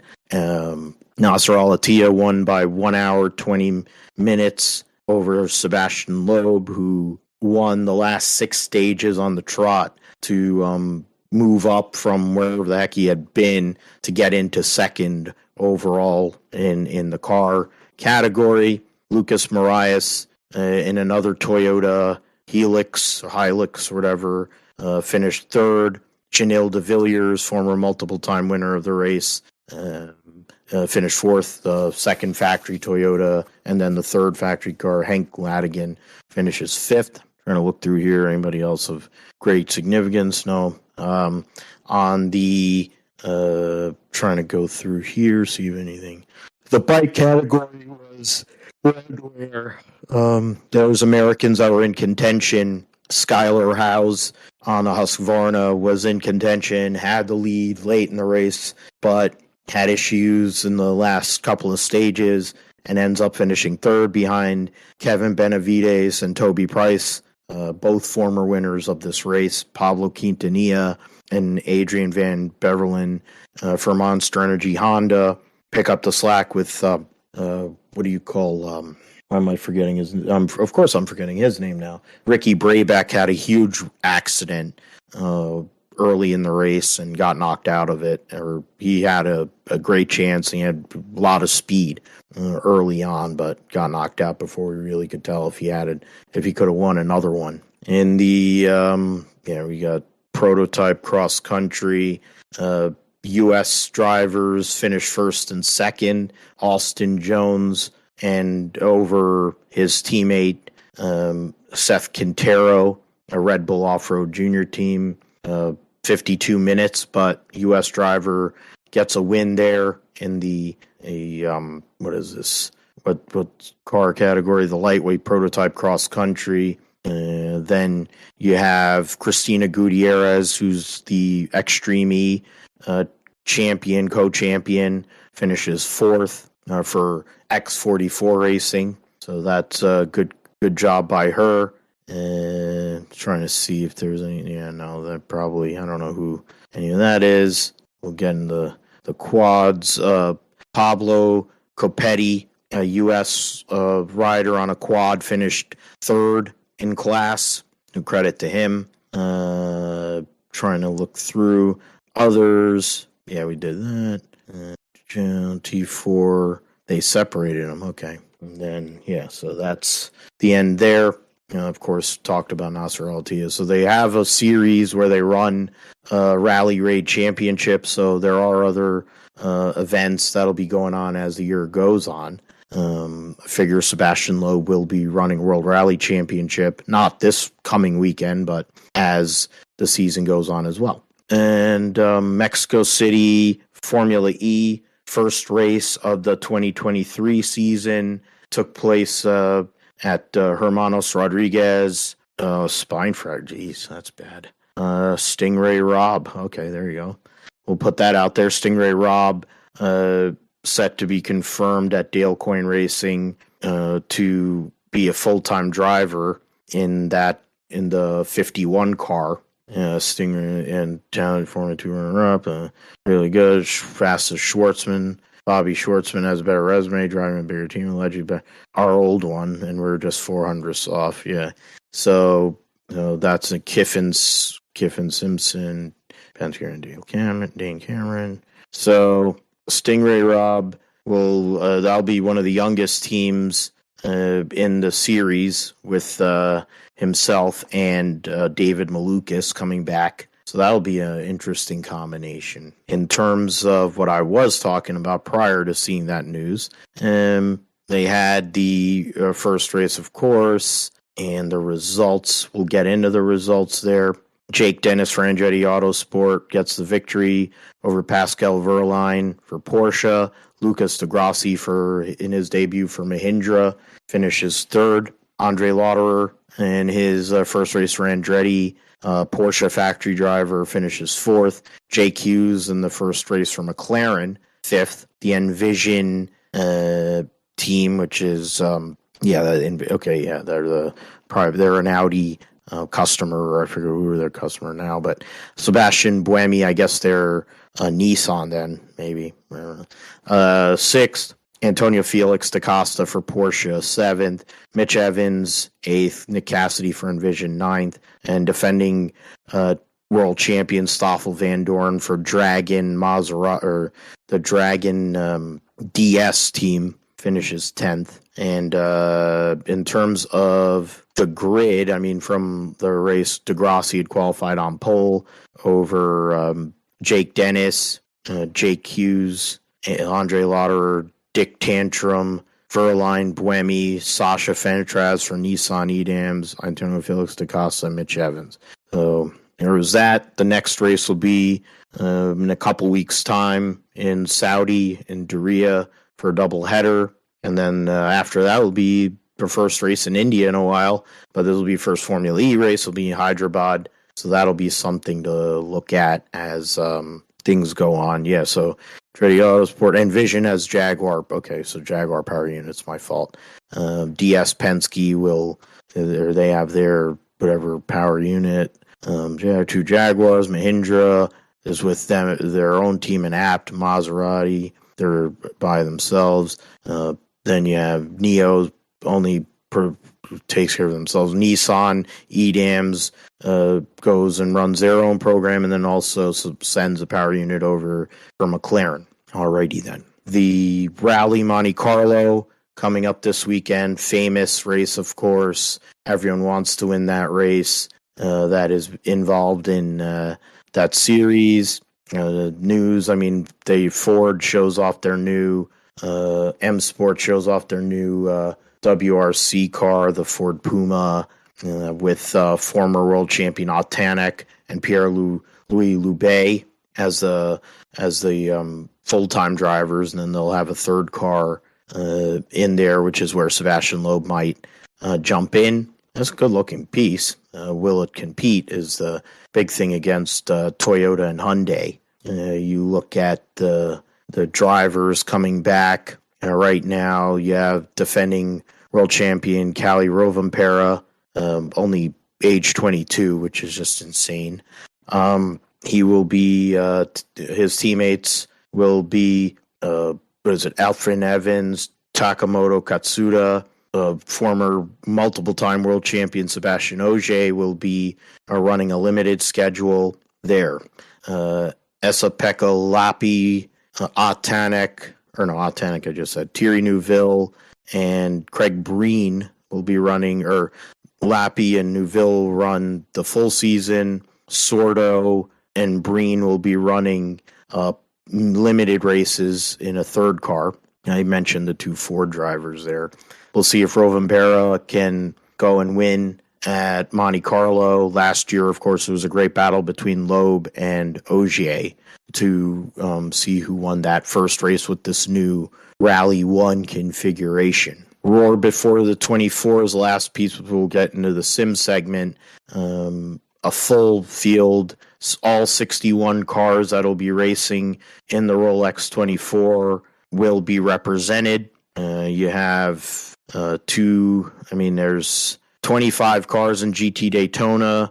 There will be 8 in GTD Pro, 9 in LMP3, 10 in LMP2, and 9 in GTP. 2 Cadillacs, the only time that the Ganassi Cadillac team will run 2 cars this year, though one will be committed for the full season here. And then the O2 with Bamber, Lynn, and Westbrook will run in the World Endurance Championship. Matthew Jaminet, Nick Tandy in the 6 car are the full season drivers. Matt Campbell and Felipe Nasr will be the full season drivers in the 7. Dane Cameron, Michael Christensen will race in the World Endurance Championship. In the 3rd Penske, Porsche, Konica Minolta Acura team will have Ricky Taylor, Philippe Albuquerque, the regular drivers, Louis Delatraz, and Brendan Hartley. BMW M Team RLL The 24 will have Philip Beng, Augusto Farfus, Marco Whitman, and Colton Herta. 25, Connor DeFilippi, Nick Yaloy, Sheldon Vanderlinde. They have Colton in both cars, so I guess they only have 7. The 31, Whelen Engineering Cadillac, sees Pippo Durrani, Alexander Sims, as I mentioned prior, and then Jack Aitken will be their third driver.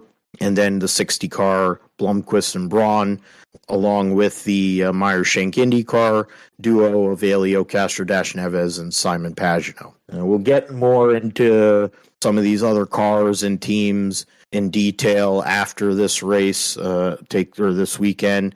The Tower Motorsports 8 car will have Scott McLaughlin and Joseph Newgarden. That'll be an interesting combination. Era Motorsport has Ryan Dial and Oliver Jarvis in the 18 car, so that's a good combination. TDS Racing has Renus VK in there. And you have, so the 51 Rick Ware Racing team will be running full-time with Eric Lux and Pietro Fittipaldi, so that'll be one to watch. And then the PR1 Matheson team, not sure what their plans are past Daytona. Ben Keating will race with Nicolas Lapierre, amongst others there. So we'll get into that with GT Pro. There's, one Lexus, one Corvette, one Porsche, 2 Aston Martins, the TGM TF Sport number 64 and the Harder Racing 23, Ferrari Risi Competizione, Ferrari Iron Lynx, Lamborghini with Roman Grosjean. That crew is basically 4 of the drivers that are likely to be in their new Lamborghini LMDH slash GTP car, and their whole program they're going to be running starting in 2024. WeatherTech Racing with their Mercedes they don't have a full lineup in there, but I think they've made mention of some of the drivers that they're going to have running the car anyway, so that'll be something to get into more. And then, of course, 25 entries in GTD, so spend more time on that next week. Josh, let's get to you and the Sims segment. There's controversy in the 24 Hours of Le Mans virtual race. There's been other things going on in the sim world, so let us know what is going on. Yeah, I mean, start with the controversy with Max Verstappen and really the 24 hours of virtual Le Mans. And the issues were basically that the virtual Le Mans was running, and then Verstappen took the lead at the start of the race, but then there was a red flag because there was a security breach in a couple of the servers that were used for the race, and then drivers were being disconnected due to the instabilities on the server, and then Verstappen got kicked from the game, and then he rejoined a lap and a half down from the lead to 17th. And then just more connection issues throughout, and then Verstappen just retired and quit the game. And then, they called it, he said it was bad luck and, not just bad luck, but incompetence by the organizers, and just a lot of issues that seem to have come about in this event. And it's, something that shouldn't come up in big sim racing event, and a lot of people spend months and months of preparation for this, even though it's just a video game. It's a highly competitive event, and a lot of top real world drivers come out and compete in this game. And when things like this happen, it's very frustrating and very very bad to have take place. And I just think that organizers need to do a better job of keeping their servers secure and keeping their servers up to date and being able to host a competent event. And this group hosting this event, they're using R Factor 2, but it's Motorsports Games that is hosting the event.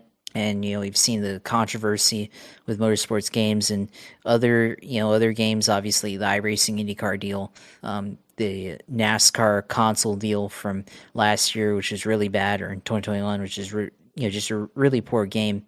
and now we have this latest thing, and the champion of the two-time back-to-back world champion in Formula One's, basically, and he's a huge sim racer as well, going out and trashing the, I mean, he's right, he trashed the game. I mean, I agree with him 100% on this, and that's on the organizers to provide a environment that doesn't have these issues, and a lot of people were having these issues, and I found out on Reddit actually that it looks like basically the servers, the IP address was actually publicly visible, and was allowed to leak the race server IP, and that's probably what led to the overflow and not being able to handle the amount of traffic and those people getting disconnected and stuff. So and not only was it leaked, but it looks like I guess within the game, the IP address was visible, so it was easy to look at and see that and cause problems. So Motorsports Games, just continuing to be incompetent. It seems like it's just a complete scam of a company, and they make all these deals with all these racing organizations, and put out bad product consistently, and I had no idea how they're even still in business or anything, and they shouldn't be in business if they are. So just a poor execution, and just more bad PR. Not everybody was mad about it. I mean, Roman Grosjean, I think, was successful in their foray, but then should also know that he also has paid interest in Motorsports Games, and I think he's like a partner or something with them. So take that defense with a grain of salt there, with his defense of how they handled the whole thing. Jimmy Broadbent, I haven't seen what he had to say, but I think he was also not happy with it. So just a lot of people on sim racing community not happy about this situation, and now even there's more news that's come out related to this. I guess like they've had trouble paying their developers, Motorsports Games, and some of the developers are threatening to publicly release source code for the video games that have been unfinished, which includes the iRacing IndyCar game, or the IndyCar game from Motorsports Games. So that's one of the things, and I'm all for it. Drop the source code on GitHub or something like that, and let everybody have a crack at it and see what it looks like, see how poorly coded it is, or what issues there are with it. Maybe somebody can go and remake the game themselves and create a new game or improved game or whatever. So I'm all for it, honestly, and go ahead and drop it and show how bad of a product that they have and everything. So that's the controversy there, and just unfortunate that they have this issues and shouldn't exist. And if anything proves why, I mean, at the very least, iRacing would never have these problems. I think. I mean, they're not perfect, but I don't think they'd have this type of incompetence that Motorsports Games has had, and it just shows there's a lot of problems with it and everything. And I mean, there are other people who can explain it better than me, but it's just from what I've seen and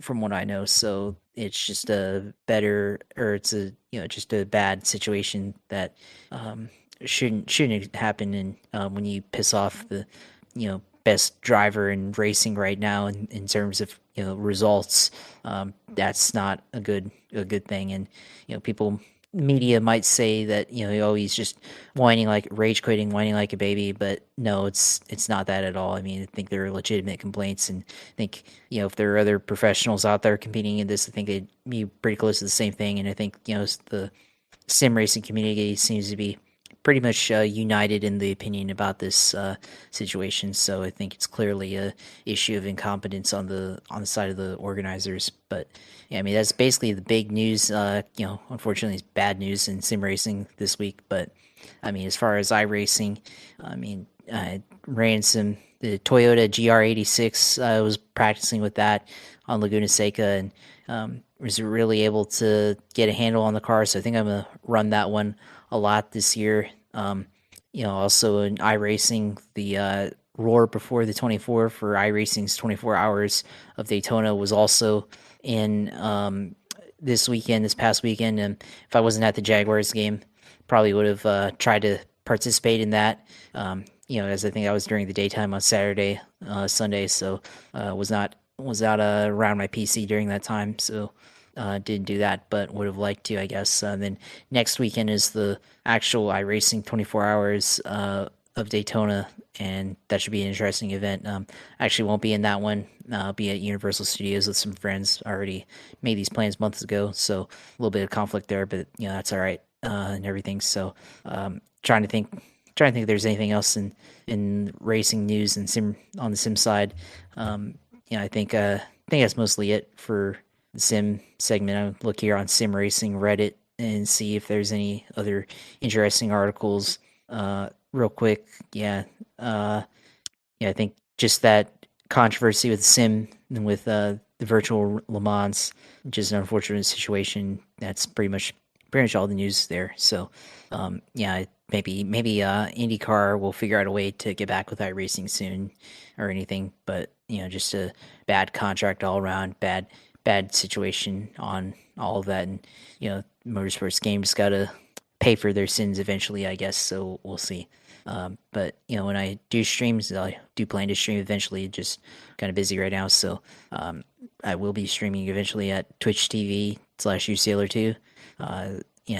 Go on my iRacing streams there and watch and everything, and see all the stuff that I do for racing when I'm on there. And when I'm on there, it'll be a good race, hopefully.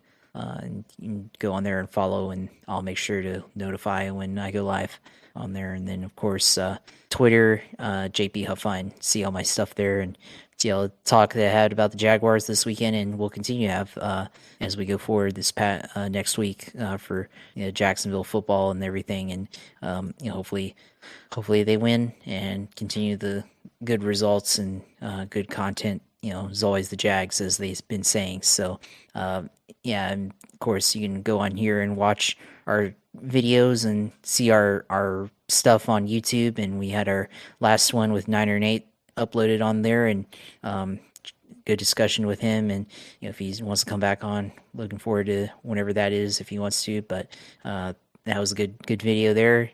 Go in there and watch our YouTube stuff, and subscribe to our page and like our videos, and give us feedback on our videos and all our content and everything if you want to watch on the video side.